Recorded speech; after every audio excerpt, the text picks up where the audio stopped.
BTech, BBA మరియు MBA కోర్సులు 15+ years experience ఫ్యాకల్టీతో పాటు placement guarantee. Kishkindha university, Ballari. మన దేశంలో ఉంటూ మన దేశ ప్రజలుగా ఉంటూ జ్యోతి మల్హోత్రా లాంటి అనేక మంది పాకిస్తాన్కి రహస్యాలు చేరవేస్తూ మన దేశం పైన కుట్ర పన్నేటువంటి ప్రయత్నం చేస్తున్నారు.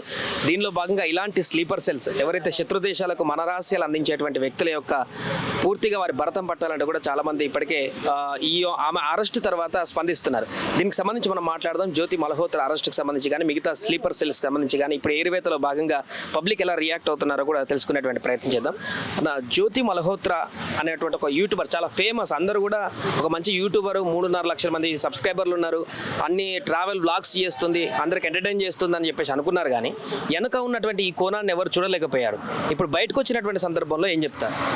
అసలు జ్యోతి మల్హోత్రా లాంటి వాళ్ళు తీవ్రవాది కింద పరిగణించాలి. వాస్తవానికి మన భారతదేశ రహస్యాలు ఏదైతే పాకిస్తాన్కి చేరవేస్తున్నారో ఈ చేరవేసేటువంటి కోణంలో భారతదేశ అత్యున్నతమైన రహస్యాలు ఏదైతే మన సైనికులకు సంబంధించినటువంటి రహస్యాలే కావచ్చు, లేకుంటే మన దగ్గర దాచుకున్నటువంటి అణు ఆయుధాల రహస్యాలే కావచ్చు, ఇలాంటి దారుణమైన రహస్యాలను వేరే దేశాల్లో చేరవేసి వాళ్ళ దగ్గర నుంచి ఆర్థికంగా బలపడడం కోసం శత్రు దేశాలకు సహాయం చేస్తున్నటువంటి, అంతేకాకుండా మల్హోత్రా వాళ్ళనైనా సరే హైదరాబాద్లో కుట్రకు పాల్గొన్నటువంటి మిగతా ఇద్దరు దొరికారు.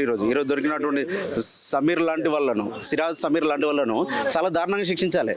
ఇది దేశద్రోహం అనేది చాలా నేరం కింద పరిగణించాలి. దేశద్రోహం అనేది ఇంటి దొంగలు ఎవరు పట్టించుకునే పరిస్థితి లేదు. సో సాధారణంగా ఇప్పుడు ఇంతకుముందు ఏ విధంగా ఉండేదంటే వేరే దేశాల నుంచి వచ్చే వాళ్ళకు ఒక ఐడి లాంటివి క్రియేట్ చేసి ఉండేది. కానీ ఇప్పుడు ఎలాంటి ఐడి లేకుండా మన పౌరసత్వం వహిస్తూ మన మీద కుట్రలు పొందుతున్నారు. అంటే ఇది చాలా నేరం కింద పరిగణించాలి. దీనిపైన సీరియస్గా ఏదైతే తెలంగాణ గవర్నమెంట్ అయితే ఉంటే దొరికినటువంటి ఇద్దరు స్లీపర్ సెల్స్ అయినా అక్కడ జ్యోతి మల్హోత్రా లాంటి యూట్యూబర్ అయినా కూడా అటు కేంద్రం ఇటు రాష్ట్రం చాలా సీరియస్గా తీసుకొని పౌరులను కాపాడాలి బాధ్యత మన గవర్నమెంట్ల మీద ఉన్నది. దాన్ని చాలా సీరియస్గా పరిగణించాలని కోరు. ఒకటి, ఆమె యూట్యూబ్లో పెట్టినటువంటి వీడియోలో పెహల్గామ్కి సంబంధించిన బ్లాగ్ కూడా ఒకటి ఉంది. ఆమె పెహల్గామ్కి వెళ్ళి అక్కడ మొత్తం ప్లేసెస్లను ఎక్స్ప్లోర్ చేసి ఆ వీడియో కూడా పెట్టడం జరిగింది. ఇప్పుడు దీని మీద కూడా కొత్త అనుమానాలు వ్యక్తం అవుతున్నాయి. నిజంగా ఈమెమన్నా ఈ వీడియో వాళ్ళకు పంపించి ఉగ్రవాదులు అక్కడ రావడానికి ఏమన్నా హింట్ ఏమన్నా ఇచ్చిందా అనేటువంటి సందేహాలు కూడా వ్యక్తం అవుతున్నాయి. అంటే పెద్ద రహస్యాలు చేరవేసిన వాళ్ళు చిన్న రహస్యాలు చేరవేయడం పెద్ద సమస్య కాదు. దీని పరంగా మనం చూసుకున్నట్టయితే జ్యోతి మల్హోత్రా అనే యూట్యూబర్ ఖచ్చితంగా ఎంతో కొంతమైన సమాచారాన్ని మాత్రం చేరవేసిందని అనుకోవాలి. ఎందుకంటే అణు ఆయుధాలకు సంబంధించినటువంటి సైనిక స్థావరాలకు సంబంధించినటువంటి వీడియోలు ఇక్కడి నుంచి చేసి ఆమె పంపినప్పుడు ఇంకా ముందు ఇంకా ఆమెను వదిలేయడం వల్ల సమాజంలో ఇంకా అలాంటి వాళ్ళు ఇంకా చాలామంది, అంటే ఈమె చిన్న యూట్యూబరే కాదు, పెద్ద యూట్యూబరే కాదు, అసలు యూట్యూబరే కాదు, వాస్తవం చెప్పాలని ఆమె ఒక తీవ్రవాది కింద పరిగణించాలి. ఆమెను వెంటనే కఠినంగా శిక్షించాలి. అంతేకాకుండా ఇప్పుడు హైదరాబాద్లో మనం తీసుకున్నట్టు ఈరోజు దొరికినటువంటి వాళ్ళు ఉన్నారు కదా, సిరాజే కానీ సమీరే కానీ, వీళ్ళిద్దరిని కూడా వీళ్ళు ఇక్కడ నుంచి ఏ రహస్యాలు చేరవేశారు వేరే దేశానికి సంబంధించినటువంటి మన దేశం అంటే మన భారతదేశానికి సంబంధించినటువంటి మన హైదరాబాద్ సంబంధించినటువంటి మన తెలంగాణ రాష్ట్రానికి సంబంధించినటువంటి ఏదైనా ముఖ్య అంశాలైనా ముఖ్య సమాచారాన్ని చేరవేసినట్టు ఉంటే వెంటనే వాళ్ళ మీద సీరియస్ యాక్షన్ తీసుకోవాలి. పౌరులను కాపాడాల్సిన బాధ్యత మాత్రం గవర్నమెంట్ మీద ఉన్నది. ఖచ్చితంగా సీఎం రేవంత్ రెడ్డి గారు సీరియస్గా తీసుకోవాలి.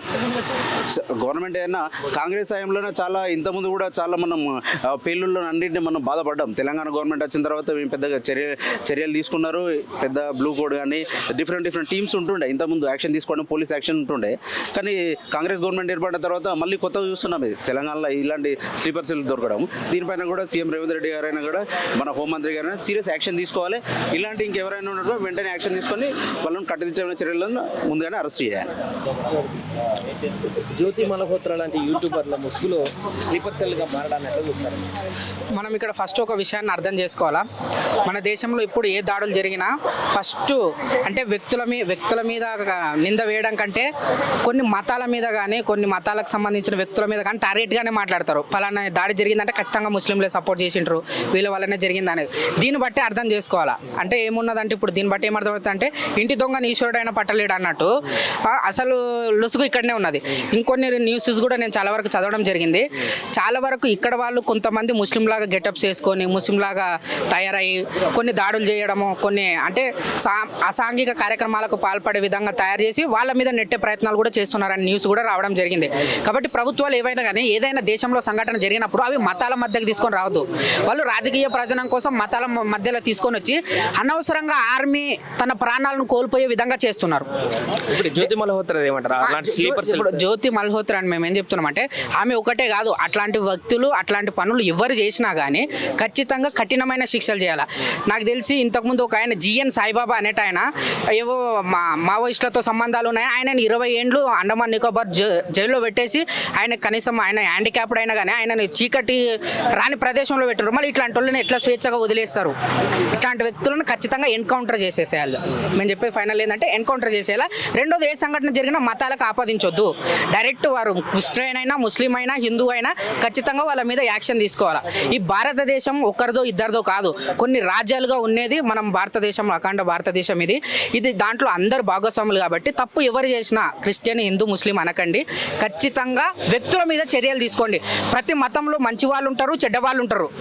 ఎలక్షన్ వచ్చినప్పుడు అన్ని మతాల దగ్గరకు పోతారు, వీళ్ళు బాగానే చేస్తారు. ఎలక్షన్ అయిపోగానే 4 సంవత్సరాల్లో ఈ ఆటలు రాజకీయ నాయకులు ఆడతారు. కాబట్టి దేశం మీద దేశభక్తి ప్రతి ఒక్కరికి ఉంటే వీళ్ళందరి మీద కూడా యాక్షన్ తీసుకోవాలి. ఖచ్చితంగా వీళ్ళని వదిలేయద్దు. ఇప్పుడు దొరికిన స్లీపర్ సెల్స్ దేశవ్యాప్తంగా దగ్గర 12 మంది ఉన్నారు. మొత్తం యువకులే కనిపిస్తున్నారు. ఎందుకు వీళ్ళు ఆ ట్రాప్లోకి వెళ్తున్నారు? స్లీపర్ సెల్స్ గా మారాల్సిన అవసరం ఎందుకు వస్తుంది? ఇప్పుడు ఏమంటే పని లేని మంగళి పిల్లిదేదో చేసిండు అన్నట్టు యూత్కి ఏం పని లేకుండా పోయింది. రాజకీయ నాయకులు వాళ్ళు సంపాదించుకునే బిజీలో వాళ్ళు ఉన్నారు. యూత్కి ఏం పని లేదు. ఎంతవరకు ఉన్న సోషల్ మీడియా వాడుతూ యూట్యూబ్, ఫేస్బుక్, ఇన్స్టాగ్రామ్ రీల్స్ చూసుకుంటే యూత్ ఖాళీగా ఉన్నప్పుడు నీకు ఎట్లాంటి ఆలోచనలు వస్తాయి? డబ్బు సంపాదించాలంటే ఏమన్నా చేయొచ్చు, ఏమన్నా చేయాలి అనే పరిస్థితి వస్తుంది. ఆ సిచ్యువేషన్ పొలిటికల్ లీడర్స్ మనకు క్రియేట్ చేశారు. కాబట్టి యూత్ ఏం చేయాలో అర్థం కాక ఈ పనులు చేసుకుంటున్నారు. సో స్లీపర్ సెల్స్, ఇప్పుడు మనకు దొరికినటువంటి స్లీపర్ సెల్స్ వాళ్ళ గురించి ఏం చెప్తారు? పక్క దేశాల్లో ఉండి పక్క దేశాలకు సపోర్ట్ చేసేటువంటి వీళ్ళు వైరస్ మనీ కోసం, డబ్బు కోసం, మనీ కోసం everything is depends on money is God. ఈ మనీ కోసం ఎలాంటి క్యారెక్టర్స్ అయినా చేంజ్ అయిపోతాయని ఇంటెలిజెన్స్ రిపోర్ట్. అంటే డబ్బు కోసం నేను 100 కోట్లు ఇస్తాను, 1000 crores ఇస్తాను. సో వరల్డ్ మొత్తాన్ని దాన్ని ఏమంటారు, వైరస్ క్రియేట్ చేయమంటే చేస్తారు. అంటే డబ్బు కోసం ఇక్కడ ఎన్ని ప్రాణాలు పోతున్నాయి, ఇది ఎంత మానవత్వం పోతుంది, ఎన్ని ప్రాణాలు పోతున్నాయి అనే సంగతి ఎవరికి వాళ్ళంతా పట్టించుకోరు. మనకు డబ్బులు వస్తున్నాయి. Money is God, money is power, money is atomic bomb. అన్నిటికంటే పవర్ఫుల్ ఎథిక్స్, హ్యుమానిటీ, ఈ అన్నిటికంటే పవర్ఫుల్ మనీ. సుమన్ టీవీలో మీ పర్సనల్ అండ్ బిజినెస్ ప్రమోషన్స్ కోసం కింది నెంబర్కి కాంటాక్ట్ చేయండి.